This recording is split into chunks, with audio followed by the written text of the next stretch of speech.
Hi.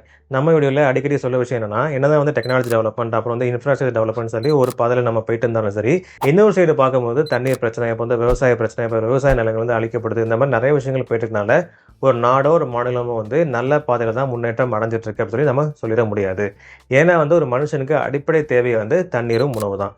அப்படிப்பட்ட தண்ணீரும் சரி உணவுலையும் சரி நிறைய பாதிப்புகள், நிறைய வந்து பற்றாக்குறைகள், நிறைய வந்து பிரச்சனைகள் இருக்கிறனால ஒரு நாடோ ஒரு மாநிலமோ நல்ல பாதையில் தான் முன்னேற்றம் அடைஞ்சிட்டு இருக்குன்னு சொல்லி அப்படி சொல்றதுல வந்து எந்தவித பிரயோஜனமே கிடையாது. இந்த வீடியோவில் நம்ம என்ன பார்க்க போறோம் அப்படின்னா, மேகதாது அணை கட்டுறதுனால தமிழ்நாட்டுக்கு என்ன பிரச்சனை வரப்போகுது, இந்த மாதிரி விஷயங்கள் வந்து நிறைய யூடியூப் சேனல்ஸ் நீங்கள் பார்த்துருப்பீங்க, அப்புறம் வந்து நிறைய நியூஸ் சேனல்ஸ் நீங்கள் பார்த்துருப்பீங்க. ஜஸ்ட் ஒரு இன்ஃபர்மேஷனை மட்டும் நம்ம பார்க்காம ஏற்கனவே வந்து நிறைய வந்து நேச்சுரல் ரிசோர்ஸ் வந்து அழிஞ்சிட்டே வருது. இந்த மாதிரி விஷயங்கள்லாம் நம்ம பார்க்கும்போது ஜஸ்ட் ஒரு இன்ஃபர்மேஷனை மட்டும் பார்க்காம நம்ம சைட்லேருந்து எந்த மாதிரி ஒரு சேஞ்சஸ், சின்ன சேஞ்சஸாக இருந்தாலும் சரி, எந்த சேஞ்சஸ் கொண்டு வந்தால் அட்லீஸ்ட் இந்த நேச்சுரல் ரிசோர்ஸை எப்படி பாதுகாக்க முடியும் அப்படிங்கிற சின்ன விழிப்புணர்வு வந்து கண்டிப்பாக பறக்கும். ஸோ அந்த ரீதியில் வந்து வீடியோ ஃபுல்லாக பாருங்கள். வீடியோக்குள்ள போகலாம்.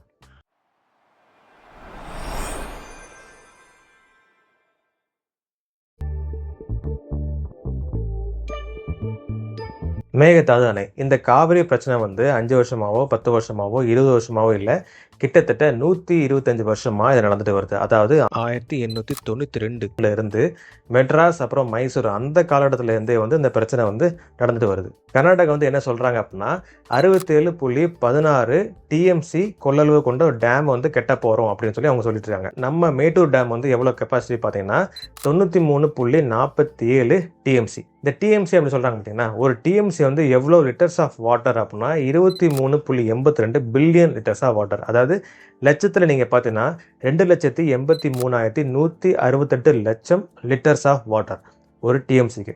ஸோ அப்படி பார்த்தீங்கன்னா ஒரு கர்நாடகா வந்து 67.16 டிஎம்சி கொள்ளளவு கொண்ட ஒரு டேமை வந்து ஒரு கட்டினாங்கன்னா எந்த அளவு தண்ணீரை வந்து மேட்டூர் டேமுக்கு வரக்கூடிய தண்ணீரை வந்து எந்த அளவுக்கு கட்டுப்படுத்த முடியும் அப்படின்னு சொல்லி நீங்கள் நினச்சி பாருங்கள். ஸோ அப்படி கட்டுப்படுத்தினா எந்த அளவுக்கு வந்து தமிழ்நாட்டில் விவசாயம் பாதிக்கப்படும் அப்படிங்களும் நீங்கள் நினச்சி பாருங்கள். இப்படி ரொம்ப நாள் போயிட்டு இருக்க அந்த பிரச்சனைக்கு வந்து உச்சநீதிமன்றம் வந்து ஒரு தீர்ப்பை வழங்குறாங்க. எப்போ வழங்குறாங்க அப்படின்னா February 16, 2018 ஒரு தீர்ப்பை வந்து வழங்குறாங்க. எந்த மாதிரி தீர்ப்பு அப்படின்னா February 5, 2007 வந்து காவேரி நடுவர் மன்றம் தீர்ப்பின்படி கர்நாடகா வந்து தமிழ்நாட்டுக்கு வந்து 192 டிஎம்சி அவ்வளோ வாட்டர் வந்து வழங்கலாம் அப்படின்னு சொல்லி ஒரு தீர்ப்பை வழங்குறாங்க. அந்த 192 டிஎம்சி ஆஃப் அந்த வாட்டரில் வந்து 14.25 டிஎம்சியை கம்மி பண்ணிட்டு 177.25 டிஎம்சி ஆஃப் வாட்டர் மட்டும் இனிமேல் அனுப்புனா போதும் அப்படிங்கிற ஒரு தீர்ப்பை வந்து 2018 உச்சநீதிமன்றம் வந்து வழங்குறாங்க. ஏன் வந்து இந்த 14.25 டிஎம்சி வந்து கம்மி பண்ணாங்க அப்படின்னா, அவங்க சொல்ல வர்றது என்னன்னா, காவேரி நதியினால் வந்து தமிழ்நாட்டுக்கு, அதாவது நிலத்தடி நீர் இருக்குல்ல, தமிழ்நாட்டுக்கு பூமிக்கு அடியில் இருக்க நீர் வந்து எவ்வளோ அளவு இருக்குது அவங்க சொல்கிறாங்க 20 டிஎம்சி ஆஃப் வாட்டர் வந்து பூமிக்கு அடியில் இருக்கிறதாகவும், ஸோ அதனால் 192 14.25 டிஎம்சி வந்து கம்மி பண்ணி 177 டிஎம்சி மட்டும் அனுப்பினா போதும் அப்படிங்கிற ஒரு தீர்ப்பை வந்து இவங்க வெளியிடுறாங்க. ஸோ இது எந்த அளவுக்கு வந்து அறிவியல் ரீதியாக வந்து ஏற்றுக்கொள்ள முடியும் அப்படிங்கிறது தெரியல. அப்புறம் மேலும் அவங்க என்ன சொல்கிறாங்க அப்படின்னா 15 வருஷத்துக்கு வந்து இதை மேல்முறையீடு பண்ணக்கூடாது அப்படிங்கிற தீர்ப்பும் கொடுக்குறாங்க. இது எந்த அளவுக்கு வந்து ஏற்றுக்கொள்ள முடியும் அப்படின்னு தெரியல. ஏன்னா வந்து வருஷம் வந்து கிளைமேட்டிக் சேஞ்ச், அதாவது காலநிலை மாற்றம் வந்து மாறிக்கிட்டே தான் இருக்குது. ஏன்னா வந்து வருஷம் வந்து இதே மழை தான் பெய்யுது, அதாவது வடகிழக்கு பருவமழை வந்து இதே அளவு தான் பெஞ்சிட்டு இருக்கு, வெயிலும் வந்து இதே மாதிரி தான் அடிச்சிட்டு இருக்கு அப்படின்னு சொல்ல முடியும்னா அப்படி சொல்லவே முடியாது. ஒவ்வொரு வருஷம் வந்து மாறிட்டே தான் இருக்குது. ஸோ எதன் அடிப்படையில் வந்து பூமிக்கடியில் 15 வருஷத்துக்கு வந்து 20 டிஎம்சி ஆஃப் வாட்டர் தான் வந்து பூமியில் வந்து அப்படியே மெயின்டைன் ஆகிட்டு இருக்கும் அப்படின்னு சொல்லி எந்த அளவுக்கு சொன்னாங்க அப்படி தெரியல.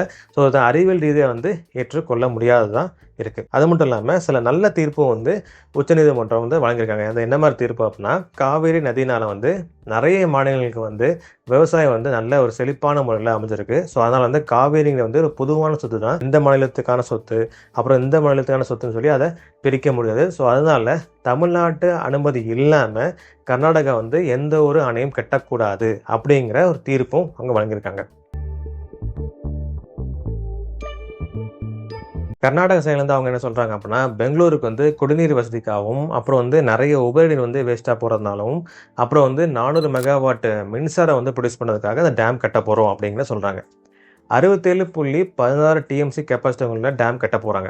ஸோ அதனால் அவ்வளோ லிட்டர்ஸ் ஆஃப், அதாவது அவ்வளோ டிஎம்சி ஆஃப் வாட்டர் தான் உபரி நீராக வெளியேற்றப்படுதா அப்படின்னு நீங்கள் பார்த்தீங்கன்னா 1934 2020-21 வருஷம் வரைக்கும் நீங்கள் எடுத்துட்டீங்கன்னா கிட்டத்தட்ட 87 வருஷத்தில் வெறும் 14 வருஷம் தான் 67.16 டிஎம்சி ஆஃப் வாட்டர் வந்து உபரி நீராக வெளியேற்றப்பட்டிருக்கு. அது மட்டும் இல்லாமல் 1990 அப்புறம் வந்து 2020 இந்த காலகட்டத்தில் நீங்கள் எடுத்தீங்கன்னா வெறும் 2 வருஷத்தில் மட்டும்தான் 67.16 டிஎம்சி அந்த வாட்டர் வந்து உபரி நீராக வெளியேற்றப்பட்டிருக்கு. ஸோ அதனால் வந்து இவங்க சொல்கிற அந்த காரணங்கள் வந்து சரியான முறையில் ஏற்றுக்கொள்ள முடியாது அப்படின்னு சொல்லிட்டு தமிழ்நாடு தரப்பில் வந்து சொல்கிறாங்க. சரி, இந்த அணை கட்டுறதுனால வந்து எந்த அளவுக்கு பாதிப்பு தமிழ்நாட்டுக்கு இருக்கும்? 1 டிஎம்சி வாட்டரை வச்சு நம்ம எவ்வளோ ஏக்கர்ஸ் ஆஃப் அந்த லேண்டுக்கு வந்து நம்ம நீர்ப்பாசனம் பண்ண முடியும் பார்த்தீங்கன்னா 10,000 ஏக்கர்ஸ் ஆஃப் அந்த லேண்டுக்கு வந்து நம்ம நீர்ப்பாசனம் பண்ண முடியும்.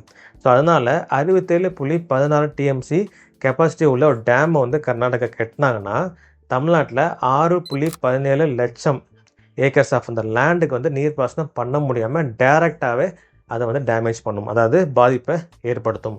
அது மட்டும் இல்லாமல் ஏற்கனவே உச்சநீதிமன்றம் கொடுத்த தீர்ப்பின்படி 14.25 டிஎம்சி வந்து கம்மி பண்ணனால கடைமடையில் உள்ள அந்த விவசாய நிலம், கடைமடைனா கடைசியில் உள்ள விவசாய நிலம், அதாவது டேமுக்கு பக்கத்தில் இருக்க விவசாய நிலத்துக்கு வந்து ஈஸியாக தண்ணி கிடச்சிடும். அதுவே ரொம்ப தூரத்தில் இருக்க அந்த விவசாய நிலத்துக்கு வந்து தண்ணி வந்து கிடைக்க கொஞ்சம் கஷ்டம் அப்படி தானே. ஸோ இந்த 14.25 டிஎம்சி வந்து கம்மி பண்ணனால அந்த மாதிரி அதாவது தூரமாக இருக்க விவசாய நிலத்துக்கு வந்து இன்னுமே இப்போவே பாதிப்பு வந்து ஏற்பட்டுட்டு தான் இருக்குது. ஸோ இந்த மாதிரி போயிட்டு இருக்கும்போது இப்போ இந்த டேம் கட்டினாங்கன்னா பெருமளவில் வந்து விவசாயம் வந்து கண்டிப்பாக பாதிக்கப்படும். அது மட்டும் இல்லாமல் குடிநீர் தட்டுப்பாடும் பெருமளவில் ஏற்படும் அப்படின்னு சொல்லிட்டு எக்ஸ்பர்ட்ஸ் வந்து சொல்கிறாங்க. தமிழ்நாடு கவர்மெண்ட் வந்து எந்த மாதிரி பண்ணணும் அப்படின்னா சரியான ஆதாரங்கள் எல்லாமே திரட்டி தமிழ்நாட்டுக்கு வழங்கக்கூடிய டிஎம்சி அளவை காட்டிலும் உண்மையான முறையில் வந்து உபரி நீர் வந்து வெளியேற்றப்படுது. ஸோ அதனால் வந்து இந்த அணை கட்டுறதுனால எந்தவித யூஸும் கிடையாது அப்படின்னு சொல்லி சரியான ஆதாரங்களை திரட்டி இந்த அணையை கட்ட விடாமல் பண்ணணும். அப்படியே இன்கேஸ் இந்த அணையை கெட்டுனா நிறைய பாதிப்பு, முக்கியமாக விவசாயிகளுக்கும் சரி குடிநீர் தட்டுப்பாடு ரொம்பவே ஏற்படும். ஸோ அது மட்டும் இல்லாமல் காவேரி அப்படிங்கிறது வந்து ஒரு பொதுப்படையான ஒரு சொத்து, இந்த ஸ்டேட்குள்ளது அப்புறம் வந்து இந்த ஸ்டேட்குள்ள சொல்லி அப்படி சொந்தம் கொண்டாட முடியாது. இப்படி ஒவ்வொரு மாநிலத்தில் உள்ள தலைவர்களும் வந்து சரியான முறையில் புரிஞ்சுட்டாங்கன்னா இந்த அணையை கட்டாமல் அப்படியே விட்டுருவாங்க. என்ன நடக்குன்னு பார்க்கலாம்.